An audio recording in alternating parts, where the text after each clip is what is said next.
It's going to be a lot of talking. I appreciate everybody putting their phone on silent. Minimal interruptions as possible.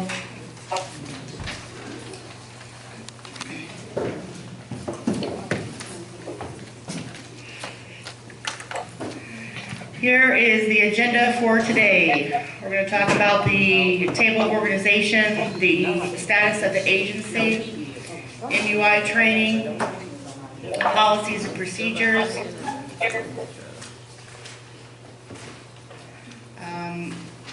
forms that need signed off on. Those are the forms that you hopefully have already signed off on and turned back into Tulesa. This is currently the table of organization. I have now stepped into the role of the executive director. We have Ernest Easley as the director of Lucas County ADS and NMT, Jason Miller, director of Montgomery County ADS and NMT programs, Amanda Bird is the director of residential program services. Right now we have the director of human resources that is open. Quality assurance and compliance will be Kathy Amburn. Under the Lucas County, we have the Leisure Center coordinator that is open currently, ADS 1 coordinator, George Young, ADS 2 coordinator, Keisha Ridley. Under Montgomery County, ADS coordinator is Sydney Goins, and she's actually acting director over in Montgomery County. Currently we have Crystal as the medical coordinator. We may or may not fill a residential coordinator position. The office administrator was Miriam. She has since went back into the home, so that position could potentially be open soon.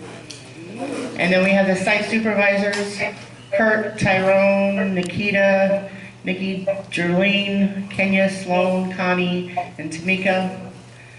And then we have the direct support staff. Tulesa will still be overseeing HR and contacting you if your certifications are due to expire. Please keep in mind it is your responsibility to make sure that you are in compliance with everything. And Joyce, of course, still does our billing. Kind of going back, the reason why I am here, and the reason why Jason is here, there was a special audit completed in November of 2017. The special audit was triggered by money that came up missing in the homes of the consumers. Through the audit, it was found that several areas were out of compliance. And some of those areas that were out of compliance related to consumer finances, medical, behavior supports, and personnel. More specifically, consumer finances, there was not a very good tracking of how the money was being spent, where it was going, where the receipts were. Over the last couple months, I've been working very closely with the site managers. They've done an awesome job in getting the information. It is very important that everybody keeps in mind the specialized training that took place in December. And I'm very impressed by the turnout and the swiftness of getting people in and trained. It's very important that we did that. As far as the medical component is concerned, making sure that those individuals are getting to their doctor's appointments, and we're following up as medically necessary. With the behavior supports, that was more of an internal issue that we had, and that is since been fixed. And as far as the personnel issues, those are things such as individual certifications being expired. With this all staff, it is mandatory. There are 4 in a year. Okay, there's 1 in January, 1 in April, 1 in July, and 1 in October. It is held the second Tuesday of that month. And it will start at 10 a.m. here sharp. We got a late start today, but I'm actually looking around pretty impressed with the turnout. I believe we employed close to 90 staff, so this is not too bad. This is not too bad. Because we do serve more than one county, we have the other county on Skype. that is also attending this meeting as well.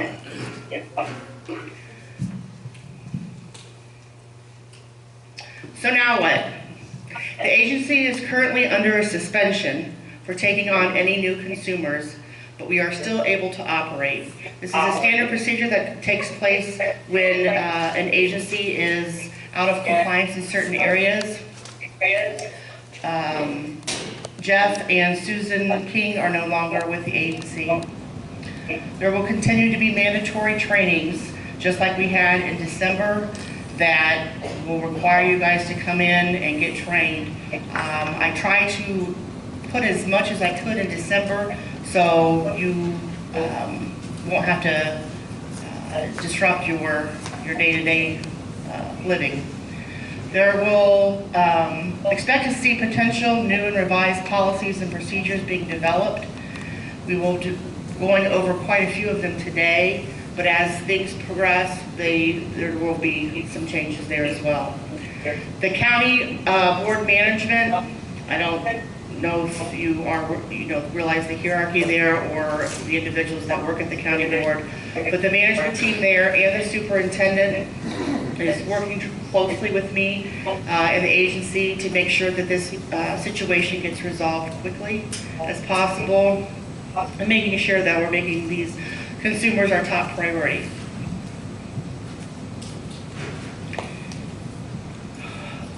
Myself and other management members have been in contact with Guardians, and so they are aware of the situation, and for the most part, here and in Montgomery County, they are very supportive. I have already been approached that there are rumors. Rumors will exist here, they will exist everywhere. Unless you hear it from myself or any top management, I would assume it not to be true.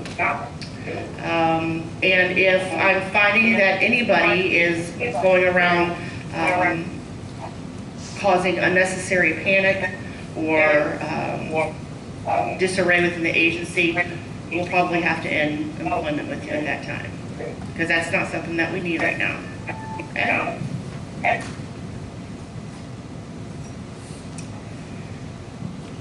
In the list of paperwork that you had, one of them was the sign off on the abuser registry. That is a requirement that has to take place once a year. So hopefully you have signed off on that and you have given that to Talisa already. Also, the client rights, we will review those momentarily, and that needs to be signed off as a requirement once a year. At this time, we're going to go over MUI training that is required every year.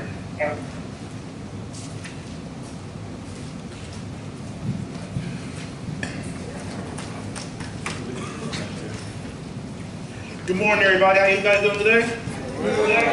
Like Melissa said, it's going to be kind of a long meeting. We're going to try to make sure everything goes as smooth as possible. If you got any questions during this training, which everyone had in this room before, there's some little tweaks going on, and I'm going to talk about it now. If you have any questions, please let me know, okay?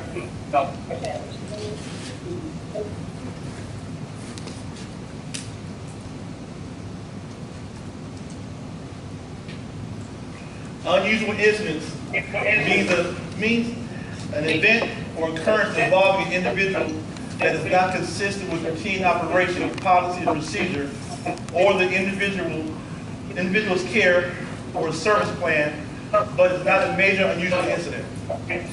Things like falls that don't result in cuts or any kind of abrasions, first or second degree burns, anything past that is going to definitely end up being an MUI, but it's got to be documented.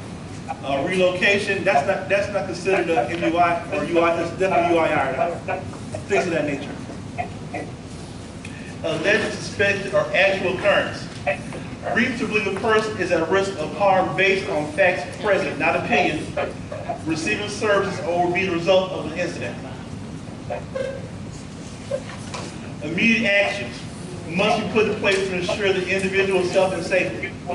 Examples of immediate action included but not limited to: removing staff from client contact, notifying law enforcement, retraining of staff, development, a safety plan, respite placement, any other action that ensures immediate safety. Does everybody got that part for the immediate action stuff? A lot of times when some staff are involved in the MUI, if there's a primary person involved in it, we have to take you off the schedule depending on what pretty much just all categories for MUIs. So don't take it personal. It's nothing to get with anybody, but that's a policy. Okay, just so you know. And another thing, I don't know, it's probably not on here too, but if you guys are off the schedule for more than 3 days, and it turns out that let's say that the MUI was not your fault, or it wasn't an MUI, NECA would pay you those days you missed. So while you're off the schedule. Okay? Physical abuse, what does it look like? We got some pictures of some consumers that we had that was involved in physical abuse. You see Harry, top corner. He had a lot of abrasions to his face and head. Even though Harry does fall a lot, this particular case, staff was accused and found guilty of abusing Harry. We got Julius, no, he's gone now, but the bottom left-hand corner, staff had pushed him down pretty bad. And the rest of that's Harry on the bottom left, and Jeremy on the top left. That's what abuse looks like. Physical force. Reasonably expected to result in harm. Example, hitting, slapping, pushing, or dragging or throwing at objects where the allegation indicates that it could reasonably result in harm. That's the rule. But NECA's policy, at no time should you ever be pushing our consumers, dragging them, or throwing things at them. The only time I can see you putting your hands on any NECA consumers if it's a life or death situation, or they're about to run to the street, or a car might hit them, or they're attacking, you try to stop them attacking you. Other than that, do not put your hands on anybody.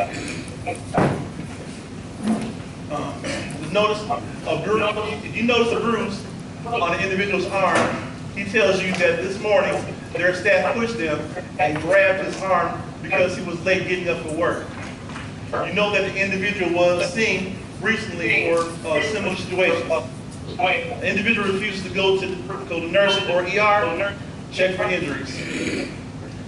In other words, if the consumer tells you, no matter how I look at it, you can't put it off on the next step, the staff beforehand or staff after you. You have to act on it. You have to contact the chain of command when the consumer makes the allegation. They could be lying, completely lying, but you have to cover yourself by talking to your chain of command supervisor, which is your site supervisor. And then at that point, you can't catch it with people talk to a manager. You catch it with a manager, you try to kind of talk with Melissa. That's the chain of command. So everyone knows. Questions? What happens is when you call your site supervisor, they're going to make the phone calls to medical and everything like that. Okay, I was going to get to responsibility. Good question, though. Okay, physical abuse continue. You notice the bruise on the individual's arm. Unlawful sexual contact, touching of erogenous zones, unlawful sexual conduct, oral sex, vagina and anal intercourse with a body part or object. Of indecency, voyeurism, inopportunity. For a person of erroneous gratification, either party. I guess that's the part that got extended for the sexual abuse part. But the two things I tell everybody about sexual abuse when it comes to that kind of stuff, it comes in two different forms. One, if you have any interest in having sex with our consumers, you cannot work for NECA. You can let your management know you will not work for NECA anymore, but you can pursue a relationship if you want to. You cannot have relationships with each other while you're on the clock. If you're interested in dating any of your other co-workers, what you do outside of NECA was fine, but as far as work-wise, do not bring that to work ever. Because when discovered, it's going to get investigated. Okay. Male individual states that when they are getting out of the shower, they notice that his male staff was sitting in the bathroom. They stated that they didn't feel comfortable with the particular staff. That could be a form of sexual abuse for sure. Purposeful use of words and gestures or other communicative means to threaten, coerce, intimidate, harass, or humiliate. Even though our consumers will call you names, they'll call you out your name, they'll call you everything but your name, you are not to engage in that kind of behavior with them. It's easy to fall into, I think they're kind of normal, we're kind of cool, we've been working together for 4 or 5 years, but the minute you cross the lines, that's when things start getting out of control. You and another support professional working in multiple individual households. One of the individuals refuses to take his 8 p.m. medication. You overhear the other staff yelling at the individual, telling them that they better take their medication or they are going to shove them down the throat. Staff tell you sometimes this is the only way we can do this. But that's how I was trained. I assure you, no one was trained that way. You are not to force anything on the consumers. All we are there is to support them. That's it. If they refuse to do anything, all you do document, make sure you tell your chain of command, and that's what we have to work with, period. A duty to provide treatment, care, goods, supervision, or services necessary to maintain health and safety. Failing to complete this duty, failure to result in reasonable risk of harm. A lot of our MUIs we've had, since we've been open, neglect always seems to be followed a lot of our MUIs because if people was doing their job, it wouldn't happen in the first place. Whether the consumer said, like, for example, the Jim here said, I'm gonna go swallow some bleach. If a staff person is giving him a reaction him saying that, he's gonna walk into the laundry room, get the bleach and swallow it. So that's neglectful on your part for not reacting for him saying something. So neglect is usually a big thing when it comes to MUIs for the company ever since we've been open. A duty to provide treatment, care, supervision. You and an individual is at the grocery store and you are in line to check out. You remember that you are supposed to get eggs for breakfast. So you tell the individual to finish unloading the groceries and you'll be right back. Why is this a neglect MUI? Can anybody tell me? Kurt, tell me what it is. Why? Living by itself? That's it? I'll put Kurt on the spot. When it comes to neglect, depending on what that person's supervising guidelines, if it's 24/7 supervision and line of sight supervision, you got to make sure you know what the supervision lies for your consumer you're working with. If you don't remember, it's good to go back to the ISP that's in the hall to bone up on what you're supposed to be doing before you leave the house. Don't just assume it's a regular alley like taking your nephew or uncle or niece out. It's definitely not your responsibility once you walk out that door, because the public is looking at everything you do. You never know what you're going to run into. All deaths of individuals served. Suspicion or accidental deaths require additional investigation. If a consumer dies in your shift, believe me, it's going to get investigated to the utmost. We're going to make sure you had all your training, your first aid CPR. We're going to make sure you know the plan, and they'll probably interview you probably 2 or 3 times to make sure you did everything you're supposed to do to make sure that person stayed alive. Whether it be the Holly maneuver, first aid CPR, whatever you did to help that person, it's going to get reviewed to make sure you did it just right.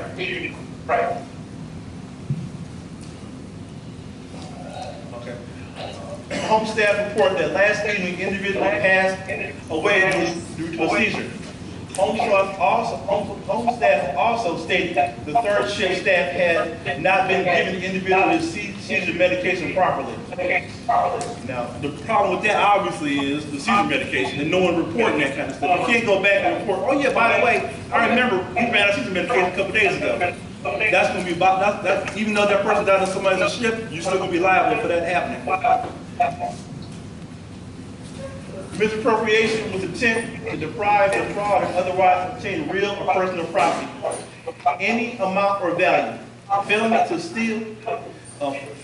steal even 1 penny from an individual with developmental disabilities. I talked about this before, and no time should you ever take anything from our consumers, anything, a bottle of water, a napkin, like a dish rag, soap. Any of those things will be considered misappropriation because that's not what the intent was for you to use. It's supposed to be for them.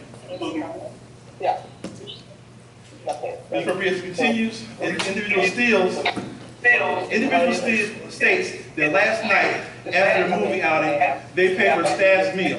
As you check the money, you see where there are 2 meals on the receipt that coincide with the money ledger amount.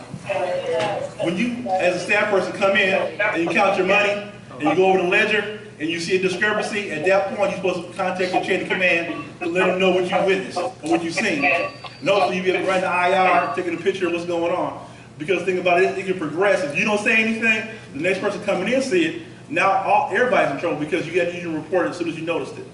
That's why when we went over going over those ledgers, for the in-home ledgers, everyone's responsible for the money that's in the house, the whole house. So as much as to catch the problem, it could have been an error. I mean, it could have been that the consumer, let's say somebody like Ruby, he wanted 4 Big Macs and whatever, and you got a receipt for it saying that's what he wanted, but he tells staff he paid for you, even though he didn't. It's good that you got to document that kind of stuff too. Just for example. Unlawful or improper act, using individual resources for personal benefit, profit, or gain. That's pretty self-explanatory. You are scrolling through Facebook and discover the name and the likeness of an individual serving Nico. You know that they do not have access to a computer. That can be considered exploitation. I know that this day and age with Facebook being old, but you got Snapchat, all that kind of stuff. If you want to express what's going on in your job, what's going on, don't do it with legal consumers. If you use any names and it gets found out, you're definitely going to be investigated why you did that, and that can be considered exploitation, MUI. So I'll deter everybody. Do not put any specifics. I know people like to vent on Facebook what they're mad about or what's going on, but please keep legal consumers out of that, please. Physical, peer-to-peer acts, physical. Physical act that occurs when an individual is targeted or firmly fixed on another individual, such as that the act is not accidental or random. The incident results in an injury that is treated by physicians, assistant, or nurse practitioners. Allegations of one individual choking another, or a head or neck injury, such as bloody nose, a bloody lip, a black eye, or any other injuries to the eye, shall be considered a major unusual incident. Me being in the field for a while, it's been peer-to-peer has changed a whole lot. It used to be anytime a consumer comes in contact with another consumer, whether it be a fight, it used to be a peer-to-peer act. Now it's all about the intent. If a consumer, if me and consumers, and I'm mad at something that Mike said, now can you believe that? I hit him. That's not going to be considered a peer-to-peer because that was just I'm flaring out. But if I specifically hit him in the face, or I'm mad about something, that can be considered MUI. So it's very important to keep an eye on your consumers, especially if you got 2 of them in the same room together. What transacts, how things break down, how the arguments start. You got to pay attention to all those cues. Even if you got consumers like, let's say, Jeremy and Andrew, who like been together for a long time and they might bicker, but you still got to watch how things progress because it can progress into an MUI real quick. And you the person on site, you're the person that's responsible to report what happened. Okay. Major injuries such as scratches, redness areas are involving the neck or neck shall be considered unusual incidents and shall require immediate action. A review of uncovered possible causes, contributing factors, and preventative measures. Any exploitation, any intentional misappropriation of significant value, $20 is usually what they look for. Verbal abuse, verbal act, which means the use of words, gestures, or other communicative means to purposeful threats, coerce, intimidate, and other individuals when there is opportunity and ability to carry out the threat. Any sexual abuse. That last part about the ability to carry out the threat, I have some consumers that say, I'm going to go get my gun and shoot you. They don't have a gun, they don't have access to a gun, so that's something you gotta really think about when you write incident reports. An individual walks over to a peer and scratches him in the face and punches him in the left arm, leaving a bruise. MUI as a scratch the face. Individual walks over to a peer and punches him in the left arm, leaving a bruise the size of a fist. It's a UII. As did not require treatment in a physician.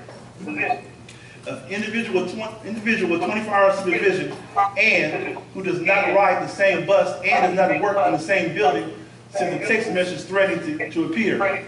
There's going to be UIR because there's no possible way they can probably get in contact. Individual with 24-hour supervision who lives in the same home as the peer sends text messages threatening to kill him. It's definitely going to be MUI as they have contact with each other. DD employee originally failed to report abuse, neglect, exploitation, misappropriation. Knew or should have known, failure will result in substantial risk of harm.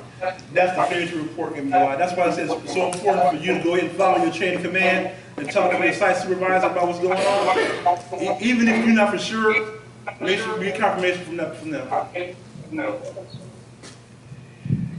Just raise your hand if you are aware of what it means to be placed on the abuser registry.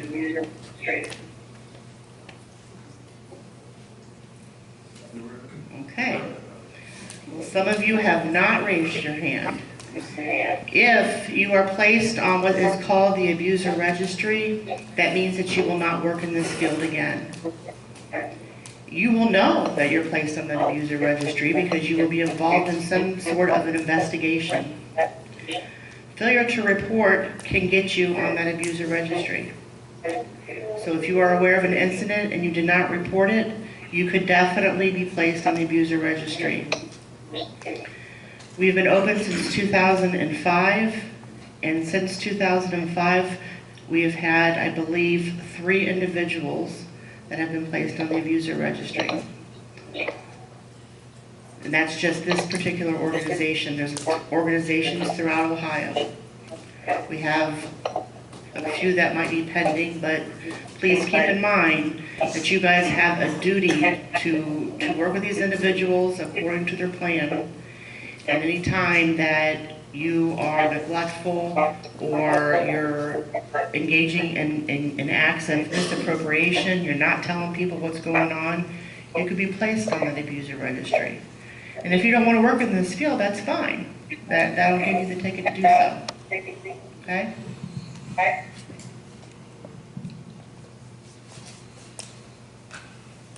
Individual reports that their staff has been threatening to punch her for the past week. The individual states that she has told 3 home staff, and the staff person continues to come to her home and threaten her. DD employees' consensual sexual contact with the individual was not their spouse. Employed under contract to provide care to the individual at the time of the incident. Anyone in the DD employee supervisory chain of command. The individual reports that they are having sex with the night staff and they are in love and going to get married. That definitely could be definitely in the prohibited sexual relations area. Does anybody think that's ever happened? Not here. It's happened. Rights Code violation, any violation of Rights Code listed in Ohio Rights Code 5123-62, and it creates a reasonable risk of harm. Individual is told that they are, if an individual is told that if they do not do their laundry, they cannot go to the movies that they have been waiting to see, the individual becomes upset by this and starts to self-abuse, resulting in staff implementing physical restraint. An individual continues to escalate, resulting in the police being called. That particular one is definitely, I don't know if you guys can tell that, but that's definitely a rights code violation. We're not here to mother these consumers or be their best pal, be their best friend, be there to support them and help them. We're not there to tell them what they can and can't do. We're supposed to give them the options, and hopefully they choose the right option. The Bill of Rights, the Ohio Rights Code. You all should have also signed this piece of paper today and turned it back into TLASA. These rights are reviewed every single year, and they are it's a requirement. I'm not going to read these word for word, but we are going to touch on each one of them quickly.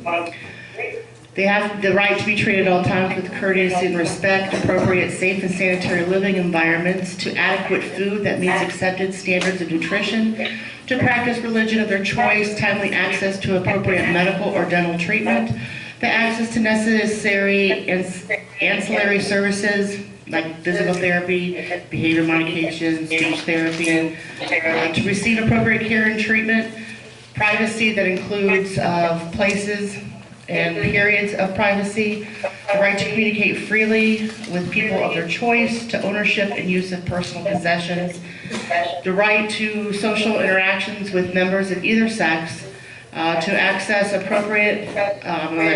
access opportunities that enable them to develop their full human potential, to pursue vocational opportunities, to be treated equally as citizens under the law, free from emotional, physical, and psychological abuse, the right in appropriate programs of education and training, social development. We have a few individuals that have in the past attended college. Sometimes I hear staff say, well, why are they going to college? Well, because they are. I mean, they have the right to do that. To select a peer or advocate on their behalf, to manage their personal finances, the right to confidential treatment, the right to voice grievances or recommend change, to be free from unnecessary chemical and physical restraints, to participate in the political process. Individuals have the right to vote, and we need to make sure that when the opportunity presents itself that we are allowing them to do so. To refuse to participate in medical, psychological, or other research experiments. I know that Ed often refuses to go to the doctors. As long as we're documenting that and the team is fully aware of it, is what is needed. So everybody should have signed off on that and given it to Lisa.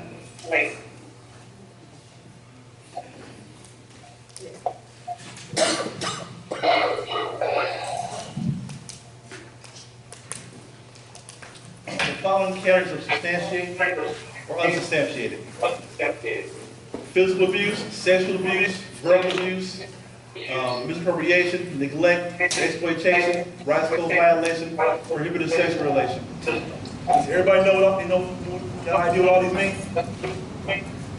Don't all speak at once. You got an idea what all physical abuse and all that stuff is? If you don't, let me know.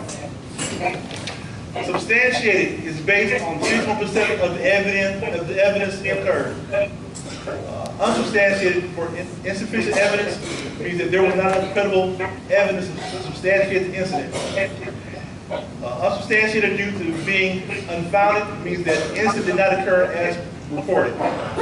Now, when it comes to 51% of the evidence, we're saying that the MUI investigator that comes in, that talks to you to find out if you did what that consumer said you did or not, and you're the PPI, the primary person involved in the incident, all you need is 51% of the evidence said you did it.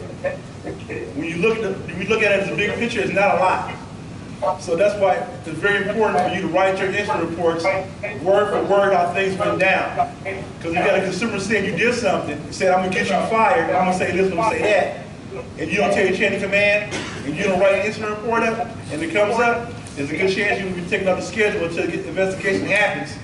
And if there's any holes in what you say, or inconsistencies in what you said, because you didn't write anything down, you probably don't remember all the specifics. You might say you did it. 50% is not a lot. It really is just a little bit. All providers are required to run name register against a visual registry prior to the client contact. Cannot work in the state or Ohio in this field if you are on the visual registry. Case meet requirements for the abuse registry are physical abuse, physical, sexual, and verbal, misappropriation, anything over $100 or more, prohibited sexual relations, failure to report, service neglect. Those are the big things that you can put on the abuse registry for. And like Melissa said, not only can you not work in the field anymore, but you can't work with anybody with people. So that means children, old folks' homes, Kroger's, anytime people contact or the public, once they run your background and you on the visa registry, they will not hire you. That's a fact. You got a question? Also, say something. Attempted suicide. Protocol for BMUIs. Attempted suicide, medical emergency, missing individual, death, if not suspicious of accidental. significant injuries taking place of known or unknown injuries categories. Physical attempt that result in ER treatment or inpatient observation or hospital admission. Now, the physical attempt for suicide, one thing that I can really remember going through there was probably Jim Beard. It's been a long time ago, but he had said that he actually swallowed chemicals while staff had took a nap, and he tried to kill himself. Usually, when a consumer says those words, "I was trying to kill myself," or "I was trying to hurt myself, really bad, so I go to the hospital or die," that's going to be investigated to find out why they use those choice of words. Because our consumers obviously been consumers of their life, and they know what words to use, like "they made me do this," or they threatened me to do that, or "they caused me to want to kill myself." They know those certain words is going to set a red flags to everybody. So that's why I say you got to be careful, make sure you document. Emergency medical intervention required to save someone's life, like abdominal thrust, CPR, EpiPen usage, or IV for dehydration. If you end up taking the consumer to a hospital and they end up getting having to have CPR while they're there, or they get any kind of IV for dehydration or IV period, is going to be considered MUI. And you're the person that's there to make sure the consumer's in the hospital. And I know NEGLA's protocol is he's supposed to let the medical staff know every 15, 20 minutes what's going on with that consumer in the hospital. I'm sure everybody knows that, I'm hoping. And once you find that out, then any kind of those things, you have to make sure you report that to the medical person because you got contact with her constantly. Hazard review for neglect. Not located in ISP and action identified in the plan and in search of immediate surrounding areas. An individual is believed to be at or pose immediate risk of harm to self or others. If missing longer than ISP and not pose a limited risk, it's going to be a UIR. But I know a lot of our consumers have in their plan if they have unsupervised time or not.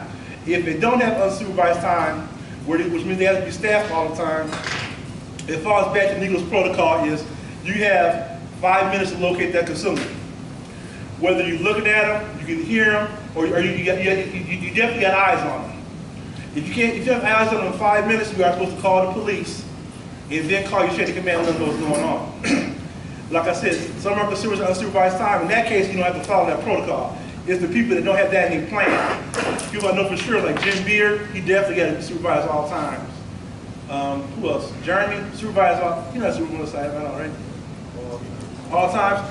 He's one of those people that after 5 minutes, if you can't find him, you're going to have to call the police and get going with the chain of command. Known or unknown cause, not abuse and neglect requires immobilization or casting, including an air cast, 5 more sutures equivalent, 2nd to 3rd-degree burns, concussion, or dislocation.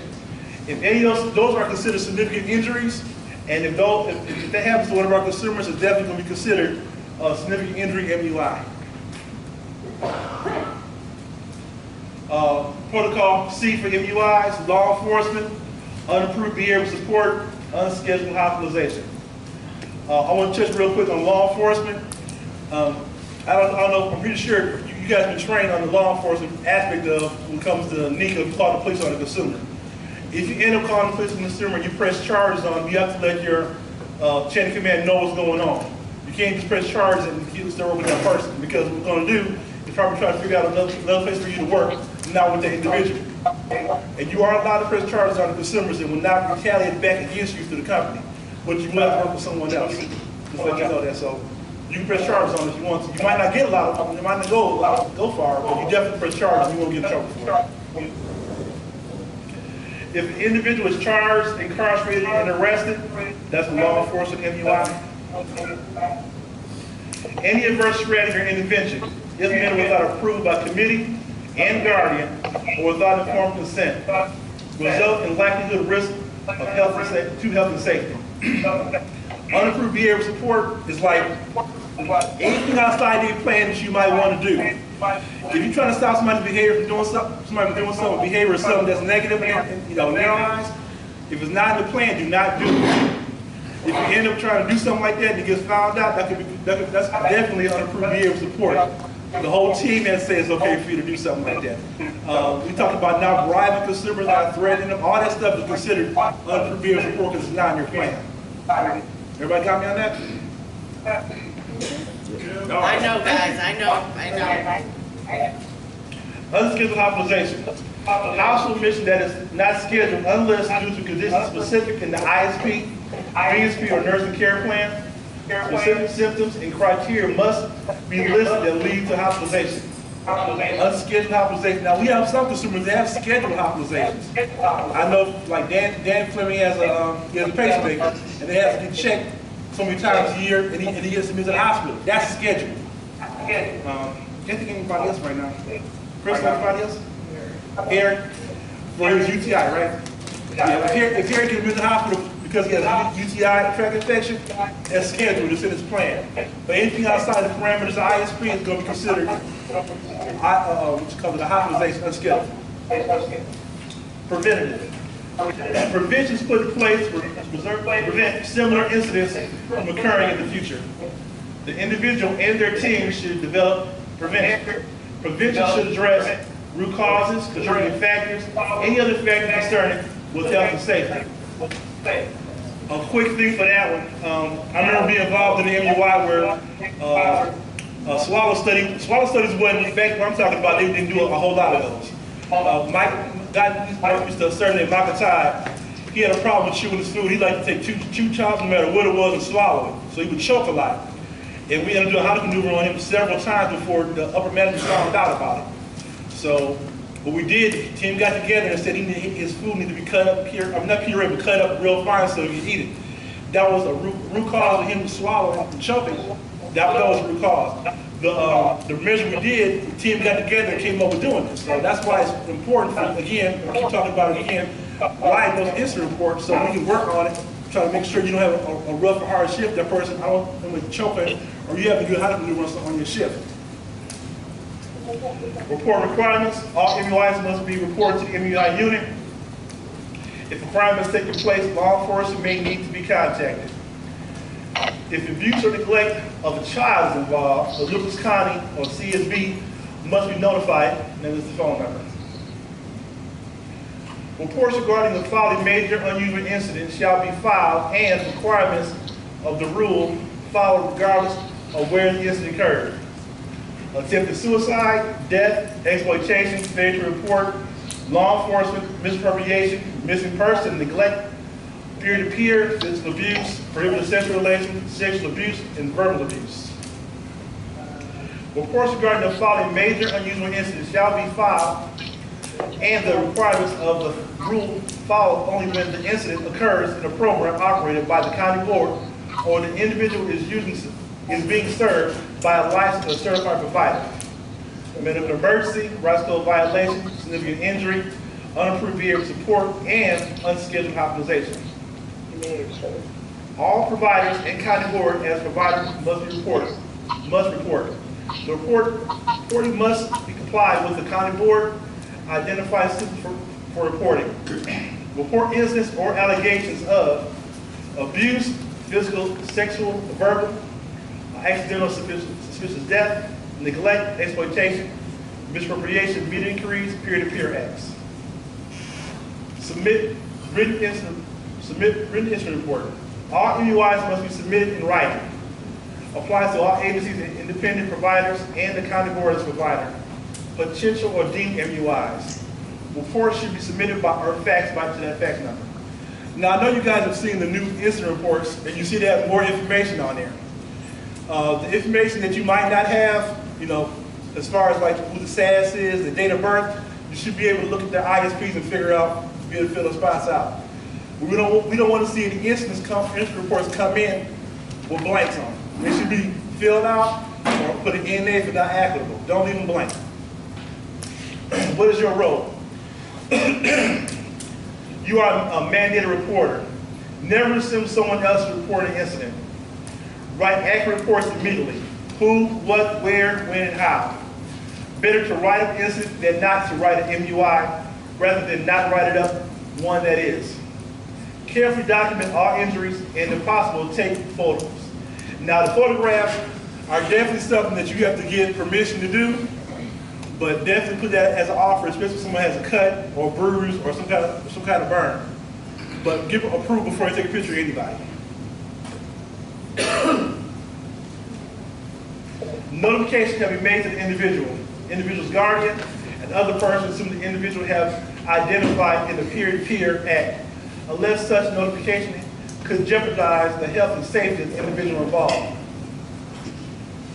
All agency providers shall produce a semi-annual, not quarterly, an annual report regarding MUI trends and patterns, which shall be sent to the county board. Okay.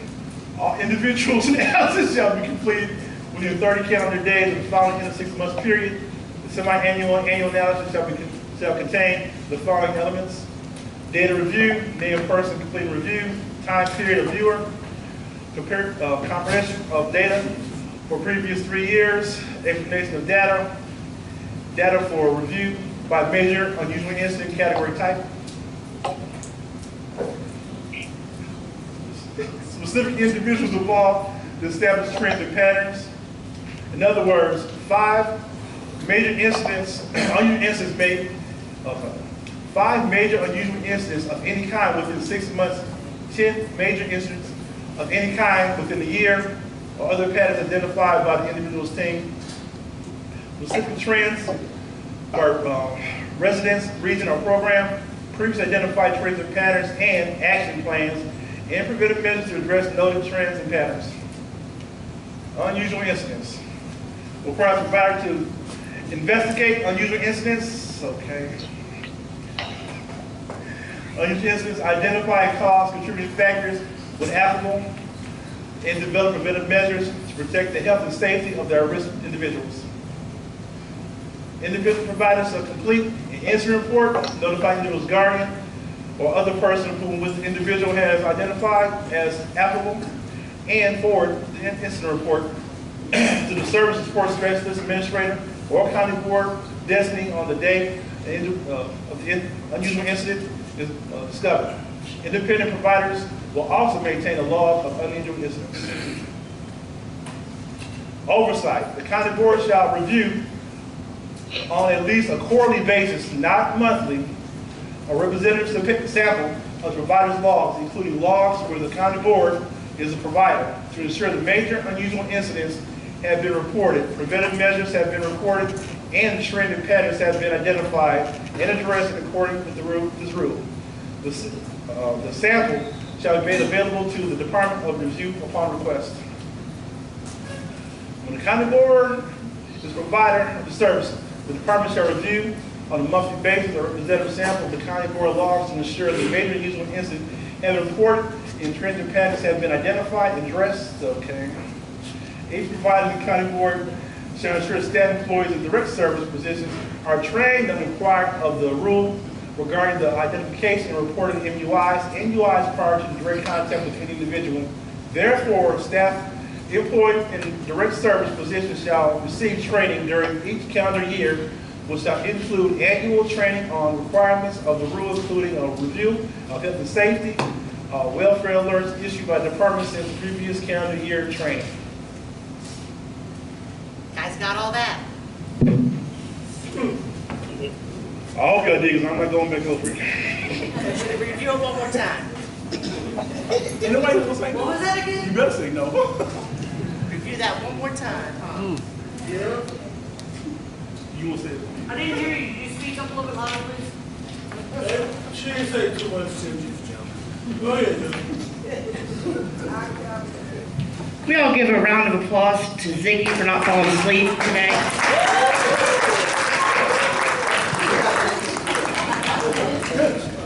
He's been with us for a long time. I always look over there and you guys are very attentive today, and I do appreciate that. Health and safety alerts that Crystal is so excited to go over. She just can't contain herself. She doesn't even know if she wants to stand up and go over them. Yay!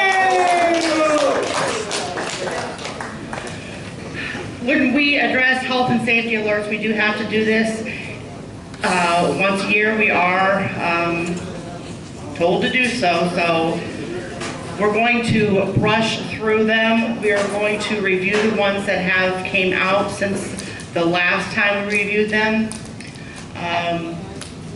Just in case you're curious of where the rule, where in the rule this is listed, it's right here.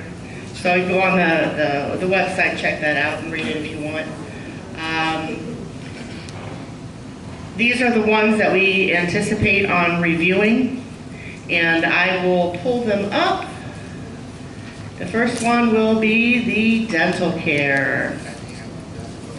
All right, Kathy's gonna help out with that. All right now. All right. I don't need this thing. I got a big enough mouth. All right, dental care, obviously routine dental care is important for everybody, but especially with people with developmental disabilities. They oftentimes are not either good at brushing their teeth regularly, if brushing their teeth at all. So staff need to sometimes hand over hand help them brush their teeth, verbally remind them to do stuff, make sure they're doing a thorough job. A lot of problems that they can run into is because of a lot of medications that they might be on. So making sure that they're making the appointments, brushing their teeth regularly, even if they don't have teeth, making sure they're getting good oral care, especially if they're a smoker, making sure their gums are staying healthy. Gingivitis in that, if you think about it, every time you swallow, all that disease just goes right down to the rest of your body, and it can add a lot to heart disease and other problems that they might have. So you want to make sure that they're brushing their teeth twice daily, brushing their tongue, floss at least once, and visiting the dentist. Medicaid will only pay for once a year, but some people, we try to get them in twice a year if they can afford it. And we want to make sure that, you know, they're, if they have dentures, that they're getting the proper care of that. So just making sure that they're doing this. Good point. Just because you don't have real chompers doesn't mean you don't have to take care of your gums, because your gums can become infected and it's not going to be any good. So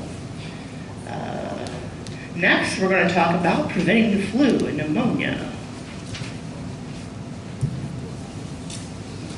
Seasonal influenza, also known as the flu, is a viral illness that causes fevers, headaches, tiredness, cold, cough, sore throat, nasal congestion, body aches, and it usually spread from person to person. We have a lot of individuals that complain of chest pain, body aches, coughing. We try not to take that lightly.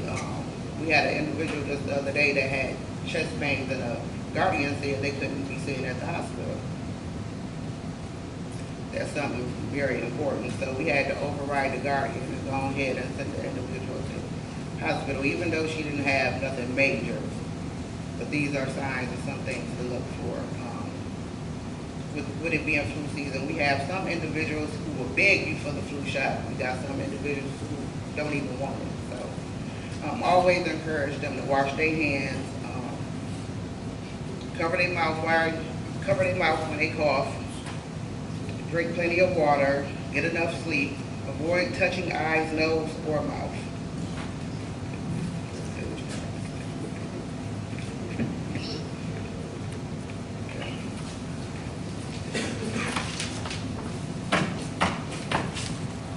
I feel like I'm on the news. All right, evaluating emergencies. The biggest tip to give you probably is to stay calm. There's a lot of things that could go wrong when you're working. A lot of our individuals have intensive medical issues or behavioral issues that can lead to an emergency, and the biggest thing is probably going to be to stay calm. You have to think of symptoms that you're going to call your supervisor for versus what you're going to call 911 for.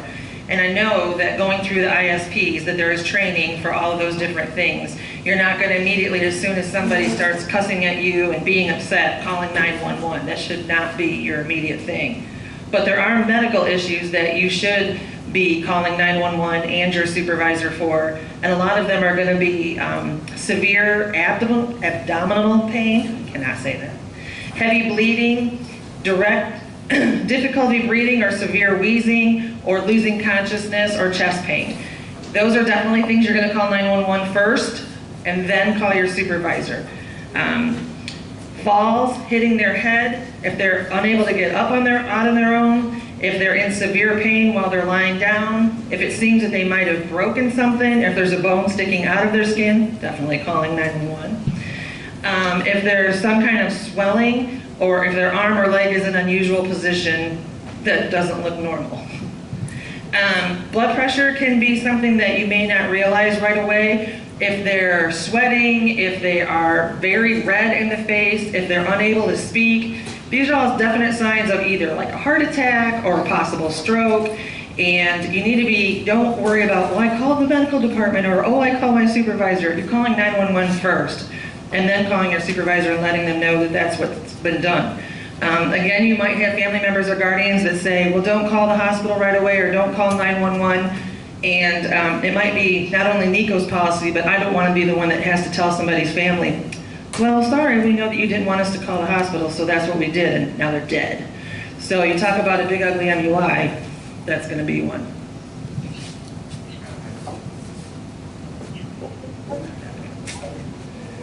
Okay, misappropriation. Definite flags that you might want to watch for as far as misappropriation when you're doing your new money log, which I know you were all trained on. If there is a mistake in the addition, if there's receipts missing, if there's items that you know suddenly are disappearing quickly, like toilet paper or water, or you're buying laundry soap like crazy, you're going to want to pay attention to stuff like this. So it's not just money that could be taken. It could be items that are around the house, and they've paid for that, so it definitely belongs to them.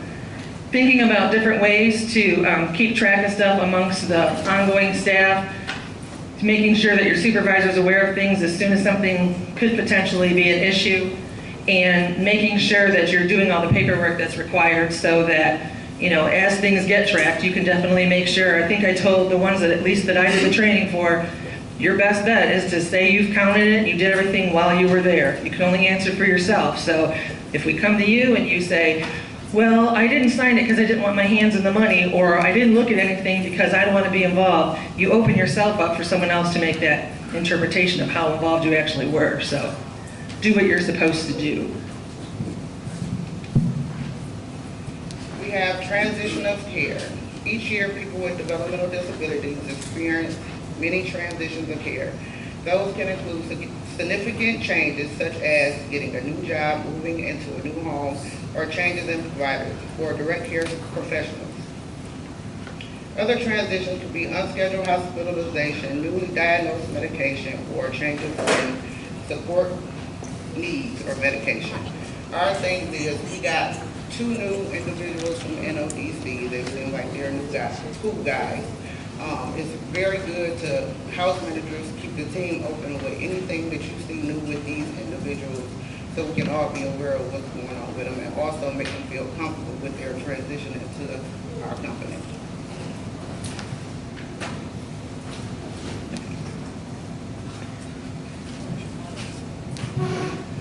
Alrighty. You may not think that having a developmental disability would add to the possibility of being at a fall risk, but there's a lot of things such as like seizure disorders, hypotension, orthostatic hypotension, which is when you stand up and your blood pressure falls right away. Obviously being elderly, we have a couple people that have a walker, we have a couple people that might have a cane. So making sure as far as like throw rugs, making sure their shoes are tied, doing things of that nature are easy ways to make sure that they are being prevented from falls as much as possible. Things you may not think of would be like you don't want to be carrying big baskets of clothes, 17 bags of groceries in the house, even though maybe they can go, I've seen Gordon, I can do it, I can carry it. Yeah, your cane and 6 bags of groceries is probably not a good combination. Making sure if they are supposed to have glasses that they are wearing them. Making sure that their clothes and their shoes fit properly. It might be in style, but having your pants around your ankles or halfway down your knees is an easy way to trip and fall. Some of their side effects of medications may also lead to falls, so making sure that you're aware of those things if it's someone that's on your caseload. And you're going to want to, I know it seems hard for a lot of people, but making sure that they are getting regular exercise and stuff so that their muscles and joints and everything are working as well as possible.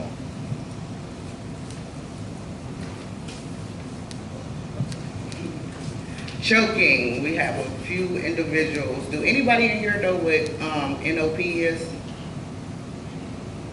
Raise your hand if you do. Nothing I know. Oh, okay. We have two individuals now, and that's Harry Brewer and Mike Laird. Both of these individuals are on feeding tubes. We have one individual that would eat and just had a scary incident happen the other day to where he choked and the Heimlich maneuver had to be performed. We have Larry Davis that choked off of some chicken some time ago. These individuals, you need to pay attention to what they eat. Don't leave them alone.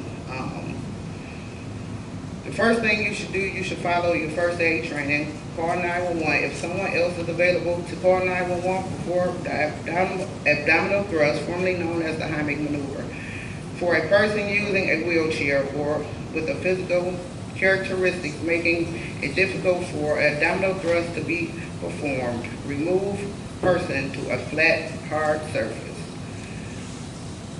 Please watch these individuals, especially the older ones, cut their food up in bite-sized pieces.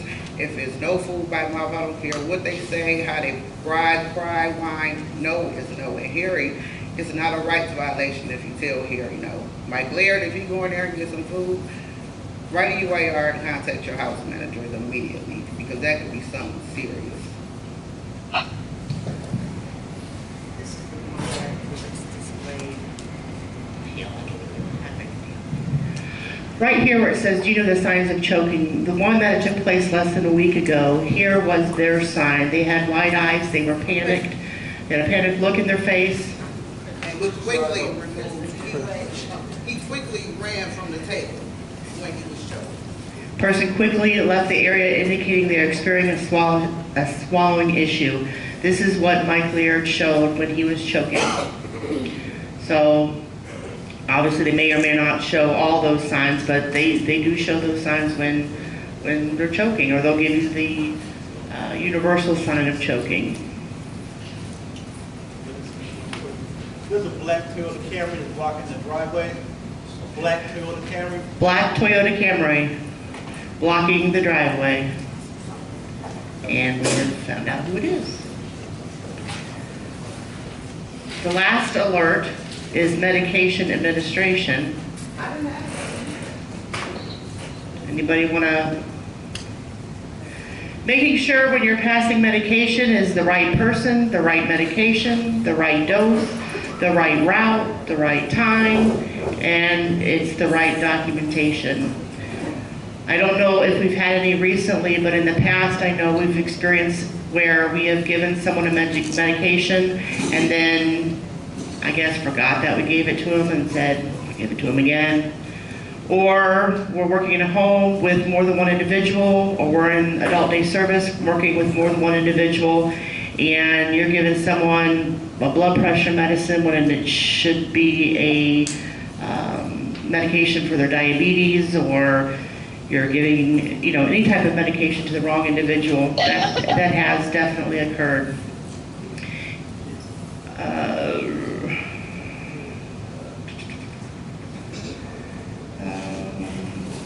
And one of the reasons why that does happen is that medication is prepared all at one time, and that should not be the case. You should be preparing them individually, making sure they take that medication, and then documenting after they have taken the medication before you go on to the next person. You also want to make sure that when you're giving medications, you're not distracted. Being distracted or multitasking can definitely cause some med errors. You also don't want to wait until you come on shift and say, hey, guess what? They've been out of medication for 2 days. Or, hey, guess what? Today's the last day. Does anybody know how many days you should let them know? I hear 4. I hear 5. I hear 3. I hear a week. Crystal, what is it? 5 days. 5 days. All right. And I have something to say. Jim here is one of the ones that will pick up another individual's bed What she said is one individual that we serve, Jim Beard, will pick up medications that are prepared for somebody else and take them. That can't be any good.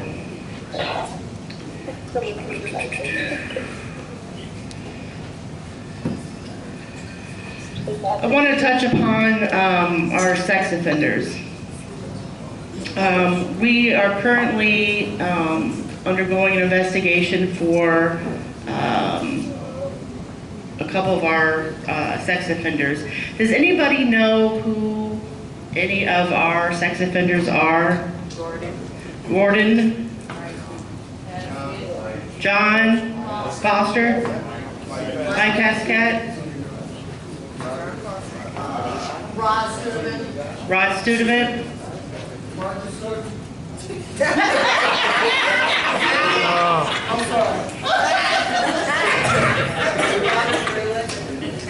Grulich. I was waiting for that name. I was like, come on, people, you can do it. Dayton people, who are they? JT. Who else? Gerald. Robert Gaines. Roger. Rob, Bob, Joe, Gaines. You guys gotta be real careful. People get real lax, real comfortable in their jobs, and the next thing you know, it's all bad, okay? At no time should you leave these individuals by themselves. At no time should you bring your children around them at all, whether on or off duty. At no time should you allow visitors to come into the workplace. It is a they've been convicted of very, very serious crimes. So they can't babysit. They cannot babysit? No, can't do that. With sex offenders, there are 3 tiers. Level 1 sex offenders are low risk. They have to register for 20 years. They have, unless they have a designation, usually there's some sexual predator behavior, sexually violent offender, or if in case, okay, hold on. Level 2 is a moderate risk, and level 3 is high risk, must register for the rest of their lives. Do you happen to know if we have any level 3, tier 3 sex offenders? Gordon Coles and Mike Pesquet are both tier 3 registered sex offenders. Okay? Okay. Again, the most severe sex offenders are given a tier 3, lifetime address registration, verify the address every 90 days. So they have to go and register every 90 days. The tier includes sex offenses that range from rape, sexual battery, murder with sexual motivation, kidnapping of a minor to engage in sexual activity, unlawful death or termination of pregnancy as a result of committing a felony with sexual motivation.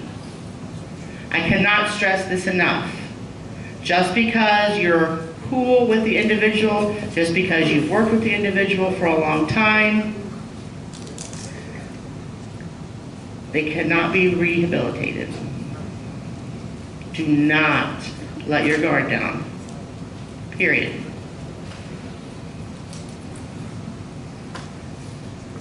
My favorite. Policies and procedures. Okay, now listen, we have very good attendance right now, right? You guys have been very great, very patient, very attentive. I'm gonna give you 5 minutes, but please keep it real quick. 5 minutes, come back, 11:35, go.